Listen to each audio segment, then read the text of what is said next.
Merhabalar, hoş geldiniz. Merhaba Gülcüm. Bugün şiddeti konuşacağız Evet, demiştik. ciddi bir konu. Evet, ben de şiddet diye düşününce hemen kadın şiddeti geldi aklıma ama bir tek kadın şiddetiyle kaldığını görmüyoruz. Hı. Aslında çok geniş bir alana yayılmış durumda. Bunu birazcık konuşalım istiyorum. Çok da haklısın. Özellikle şu dönemde insanlar sadece kadına değil, insan diyemiyorum gerçi de, birbirlerine çokça şiddet uyguluyorlar. Özellikle meslek grupları arasında mesela bir öğretmene çocuk şiddet uygulayabiliyor veya öğretmen çocuğa, öğrencisine şiddet uygulayabiliyor veya bir hasta veya hasta yakınları doktora şiddet uygulayabiliyor. Veya iş yerlerinde şiddeti görebiliyoruz. Farklı şekillerini görebiliyoruz. Eşler birbirlerine psikolojik şiddet uygulayabiliyorlar. Peki bu şiddet senin dediğin gibi nereden kaynaklanıyor? Aslında insanın doğasında şiddete meyilli olmak hep var. Dünya Sağlık Örgütü şöyle bir tanımlama yapıyor. Diyor ki, gücün, fiziksel gücün ve iktidarın elinde tutan kişinin veya topluluğun güçsüzlerin üzerinde kullandığı fiziksel, psikolojik olgulardır diye söylüyor. Hareketler veya sözel durumlardır diye tanımlıyor. Şimdi bunu biraz açmamız gerekirse, aile toplumun en küçük parçası diyoruz, değil mi? Ve bu küçük toplulukta anne, baba, çocuklar biraz gelişinde baktığımızda işte ebeveynlerin annesi babası yani anneanneler, dedeler yaşıyor. Biraz daha baktığımızda özellikle Doğu bölgesinde kendi coğrafyamızda baktığımızda daha geniş kalabalık aileler, amcalar oturuyor, teyzeler, dayılar, dayıların çocukları hepsi bir arada yaşadığı ortamlar var. Çok eskiden bu çok daha yaygınmış. Hatta kabile yaşamının devamı olarak düşünebiliriz. Ve burada daha çok kadına şiddet gözüküyor. Çünkü erkek egemen bir topluluk var bizim coğrafyamızda. Ve kadının ikinci sınıf vatandaşlık kabul edilmesi, zayıf kabul edilmesi. Neye göre zayıf? Kas gücüne göre zayıf. Erkek diyor ki, ben diyor senden daha güçlüyüm, doğal olarak sana hükmedebilirim. Bunu söz olarak söylemiyor belki. Fiziksel gücüne dayalı olarak. Ben bu evin yemeğini sağlıyorum, ben ava gidiyorum, ürünü topluyorum, sen de bu işini yapmak zorundasın. Ve gerekirse senin üzerine hakimiyet kurabilirim. Hakimiyet kurabilirim. Çünkü sen bana muhtaçsın. Cevabı oluyor. Peki, kabacısı daha doğrusu böyle. Peki bu doğru mudur? Tabii ki şiddetin her türlüsü ve her hali insana hem fiziksel hem de psikolojik anlamda çok derin yaralar bırakıyor. Özellikle geçenlerde bir video seyrettiğimde bir sosyolog diyordu ki, bizler şiddeti kolay bir çözüm olarak kullanabiliriz. Karşımızda kendimizden küçük gördüğümüz, zayıf gördüğümüz herkese kesinlikle şiddet uygulama ihtiyacı duyabiliriz veya isteği duyabiliriz. Çünkü güç istiyoruz. İnsan olarak, doğamız olarak güçlü olmak istiyor. Ve çocuklarımıza bir şey yaptırmak için ebeveynlik gücümüzü kullanıp, bazen çok hafif de olsa bize göre, karşımızdaki çocuk için çok büyük hareketler olabilecek şeyler devreye sokabiliriz. Mesela, çocuğum yapma cız diyoruz değil mi? Ufacık bir elle şaplatma hareketi bu var. Bizim için bu çok önemli değil. Zaten vurmadım. Hani sadece uyarı mahiyette yaptım. O an bizim için çözülmüş gibi gözüken bir hareketi gerçekleştirdik. Halbuki düşünün, ufacık tefecik bir çocuk bakıyor. Karşısında zaten siz devasa bir şeysiniz. Yani her şeyiyle. Sevdiği bir varlık veya çekindiği bir varlık, üzerine gelen bir ejderha veya bir devasa bir yaratık geliyor ve onun eline çat diye vuruyor. O vurduğu şey acıtmasa dahi kendisi için çok derin bir acı yaşatabilir veya psikolojik bir yara bırakabilir.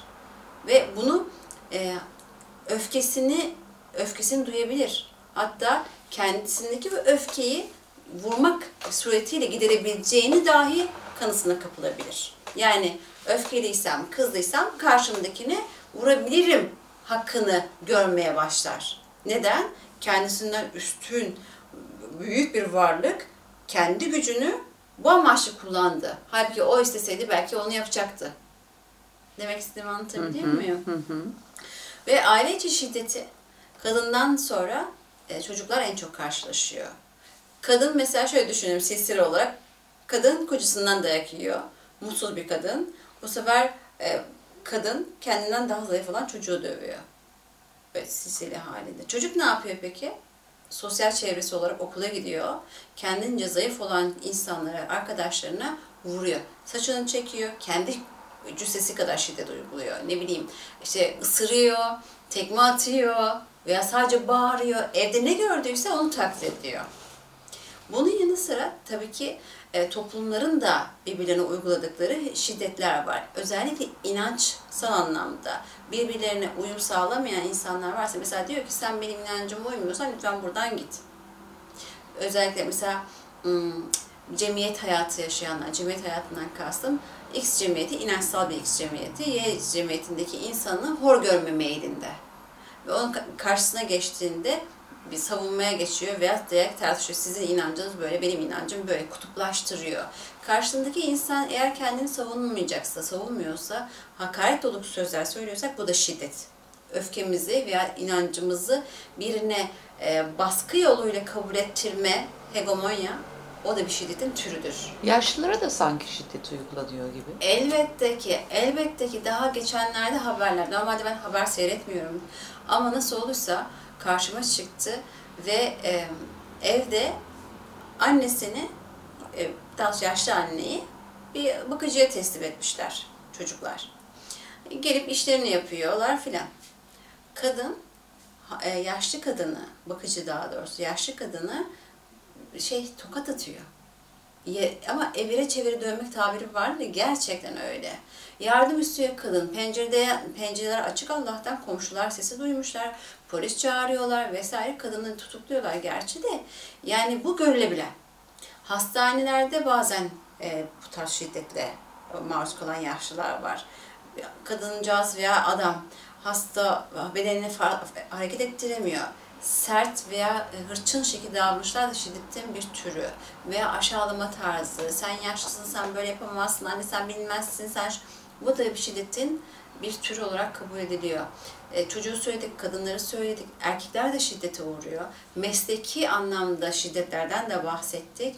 Ama aynı zamanda kendi cinsel tercihlerini farklı şekilde toplum geneline göre farklı yapan insanların da uğradığı şiddetler de var. Özellikle hem fiziksel hem psikolojik. Yakın zamanda tanık olduğum birçok olay var bu durumla alakalı. Özellikle aileler, evlatlarının farklı eğilimlerinden dolayı ilk başta utanç duyuyorlar. Bu utanç duygusu kızgınlığı, öfkeye getiriyor. Çocuğa baskıyı getiriyor. Çözüm odaklı olmuyorlar. Yani ilk başta onu anlamaya çalışmıyorlar. Bunun altında gerçekten ne yatıyor? Çocuk doğuştan mı bu şekilde? Sonradan mı oldu? Herhangi bir durum mu onu buna ittiden ziyade işte etraf ne der korkusuyla, işte kime nasıl cevap veririm korkusuyla insanların, çocuğun yaşama hakkını elinden alacak şekilde kısıtlayabiliyorlar. Yani size birisi eve kapatıyorsa bu da şiddetin başka bir türü. Sana şuraya gitme, buraya gitme diyorsa şiddetin başka bir türüne aslında maruz kalmışsınızdır. Bu bağlamda hani fiziksel şiddetler ölümle sonuçlanabilir. Ölümle sonuçlanmayan şiddetler de var. Evet. Ama asıl hasarı insanda psikolojik olarak uygulanan şiddetler de olabilir. Oluyor da, olabilir fazla. Çünkü insanın psikolojisini tamir etmek, düzeltmek, bedenini tamir etmekten daha uzun sürer. Çünkü insan beyni o kadar dipsiz, uçsuz bucaksızdır ki neyin nerede saklı olduğunu bilemezsiniz. Onu keşfetmek için senelerce uğraşmak lazım. Belki de daha keşfedemediğiniz şeyler de olabilir. Yani senelerinizi harcasanız dahi. Ama baktığınızda varlıkta birçok kişilik sorununda karşı karşıya kalmış olabilirsiniz. Evet, devletlerin de insanlar üzerinde uyguladığı şiddetler var. Bu zaten çokça bilinen bir şey.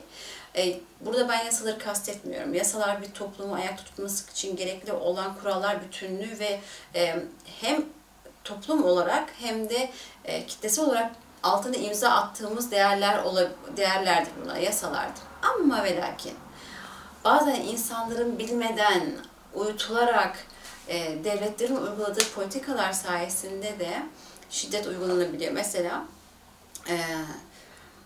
beni seçmezseniz bir şu olabilir gibi.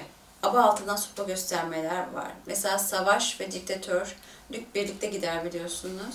Özellikle diktatör eğilimli insanlar manipülasyonun kuvvetli olduğu için ilk başta sanki senin tarafındaymış gibi gözükür. Ama o hızda da seni kişiliğini veya topluluğun kişiliğini, değerlerini zedeleyecek şeyler söyler ama o sırada topluluk bunu fark etmez. Yozlaşmaya doğru gider, kafayı sağlar, kabul eder. Şiddet gördüğünden de habersizdir. Ekonomik baskılar, devletin uyguladığı politikalar arasında yine topluma uygulanan şiddetler arasında giriyor. Yani şiddet hayatın her aşamasında var ama bunun genetikliği konusunda tekrar konuşabiliriz. Sanırım 1970'li yıllardan sonra sosyobiyoloji diye bir dal gelişti. Bu dal insanlardaki duyguları, düşünceleri, durumları, sosyal ortamlardaki davranışların altında acaba genetik bir durum, genlerden kaynaklanan bir şey var mı diye araştırıyor. Özellikle şiddet konusu da bu zamanlarda çokça gündeme geldi ve şöyle bir şey düşünülüyor. İnsanın hani atalardan gelen, genlerden aktarılan bilgilerle o genleri aktif tutabilirler. Şiddet geni diyebiliriz buna kabaca. Bunu aktif edebilir varlık. Ama toplumun içerisinde yaşadığı zaman toplumun ona öğrettikleri bu yönlendirilebilir diyor. Herkes doğru koşulu bulduğunda, doğru zamanı bulduğunda şiddeti gösterebilir. Hatta şöyle bir örnek var. Geçen gün kızlarımla konuşuyordum. Lost dizisi biliyorsun bir ara fenomen oldu. Her yerde konuşuldu. Sonra bu adalarda adaya uçak düşüyor, insanlar orada yalnız kalıyor ve işte sosyolojik açıdan ve ahlak açıdan birbirini değerlendiriyor. Yiyecek bulamazsak hangimizi önce yeriz? İnsan eti yemekten bahsediyorum. Veya Lost'ta insanlar bir şeyin yoksunluğu sırasında o kendisi için temel ihtiyaç ise yapabileceğin şeylerin sınırını görüyoruz aslında bunlarda. Doğru koşullarda insani değerlerimize, ahlaki değerlerimize uygun olmayan birçok şeyi şiddet dahil olmak üzere uygulayabilme potansiyelimizin olduğunu söylüyor sosyobiyoloji bize. Doğru. Evet. Peki ne yapabiliriz? Eğitim. Eğitim, sözel eğitimden ziyade varlıklarda şiddetin asıl oluşmasının nedeni şu olabilir. Hani örnek alıyor, evet ailede örnek alıyoruz. Bunun yanı sıra bastırılmış duygular veya ben merkezci kişiliğin aşırı beslenmesi ve çokça ben merkezi beslemeye dayalı olarak söylenen yalanlar, üçkağıtlar, güvenilir olmayan kişilik hallerinin ortaya çıkması. Ve varlık herkese yalan söyleyebilir, herkesi kandırabilir ama kendisine daima dürüsttür. Bilir ki hani illa ben bunu yaptım, bu yanlış demese de içinde bir şeyler vicdan yanlış gider. Bu onda kızgınlığı ortaya çıkartır. Kızgınlık arttıkça o kadar yoğunlaşıyor ki korku ortaya çıkıyor. Bu sefer korku yerini nereye bırakıyor? Şiddete. Çünkü insan beyni, alt beynimizde yani reptilyen kompleksin olduğu yerde vur kaç vardır, hayatta kalma güdüsü vardır. Korku bunu perçinler. Hayatta kalmak için ya öldüreceksin ya öleceksin. Hayatta kalmak istemiyorsan. Hayatın koşulu bu. Yani doğal seleksiyonla güçlü olanın ayakta kaldığı bir ilkel benlik yapımız var. Bunu böyle programlamış, böyle kabul etmiş altta. Ve hayatta kalmak için de her şey yapabilirsin. Karşındaki anneni, babanı, ahlaki değerlerin zayıf ise tabii ki buradaki dipnot. Herkese geçebilirsin. Üzerine basarak. Her şeyi bana diyebilirsin. Ve verilmediği zaman alışıyorsun ya her şeyi kendine almaya. Ben diyorsun bana ver, bana ver, bana ver. Almadığın zamanda da bu sefer tepki olarak psikolojik şiddeti uygulayabilirsin, fiziksel şiddeti uygulayabilirsin, her şeyi yapabilirsin. Mobbing denilen şey iş yerlerinde sence neden kaynaklanıyor?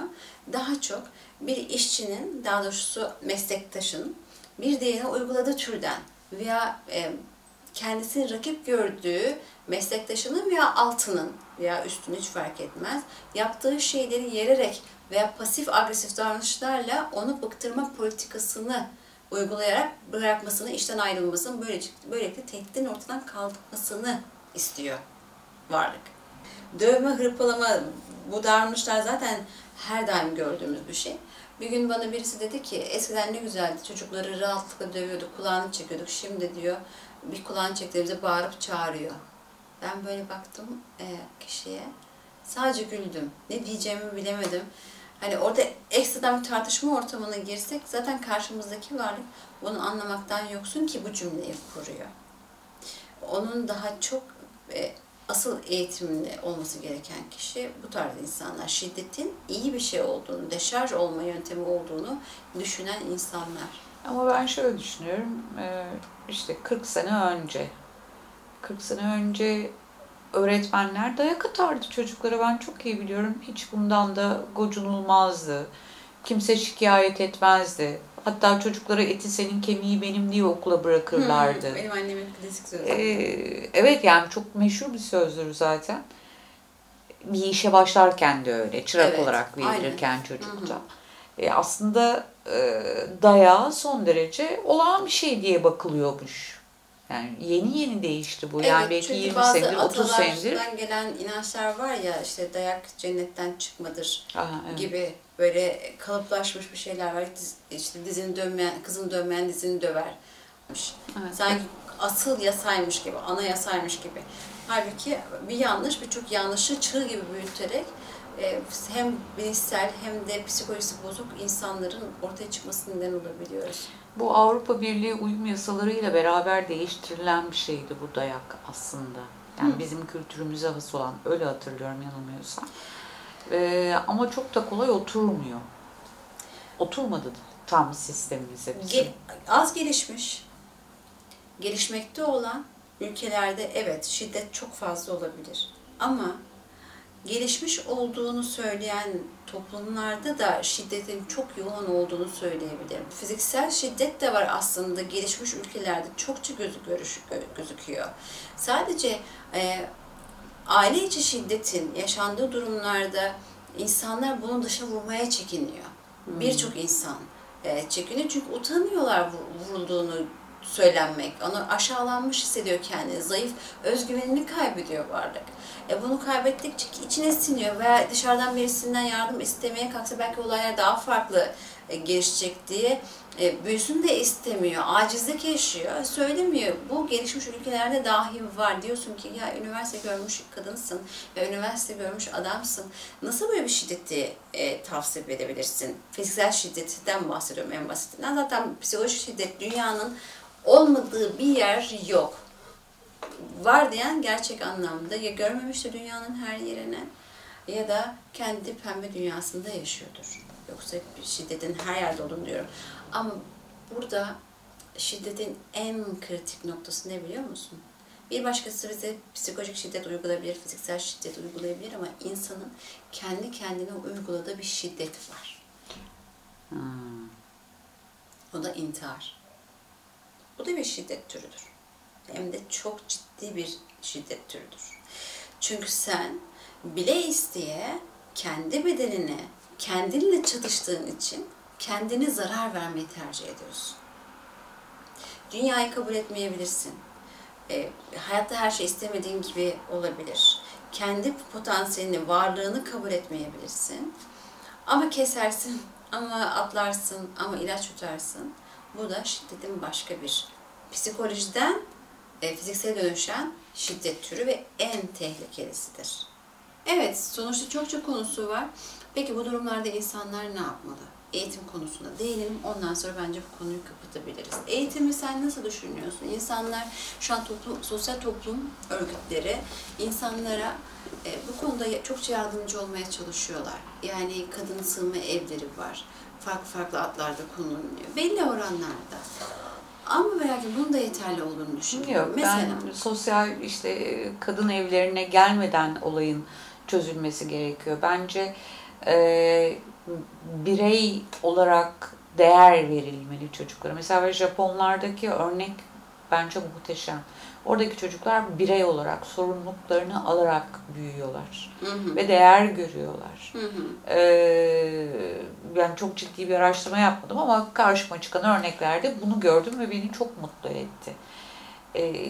Kendini korumak durumunda dahi kalmamalı insan. Dolayısıyla daha sevgiyle donatılmalı. Evet, cezalar olmalı, yaptırımlar olmalı. Çünkü hayat böyle bir şey. Yani her zaman güllük gülistanlık değil. Olursa da zaten pek bir tadı olmaz. Hı hı. Ama dediğim gibi yine çocukluktan başlayarak eğitmek gerekiyor ve yine annelerin üstüne çok görev düşüyor. %100.